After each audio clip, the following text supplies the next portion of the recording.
Hello! Ito na po yung ating ginawang walang sound.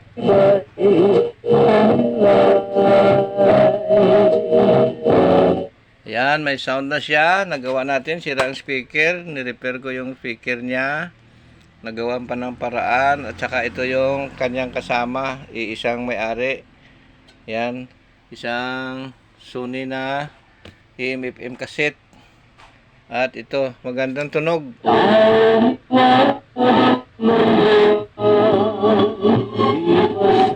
Okay, ayan. So, nagawa natin. Swerte ni customer at nagawan ko pa ng paraan yung kanyang original na National Panasonic at yung Sony. Makaluma na pero matibay. Okay, maraming salamat po.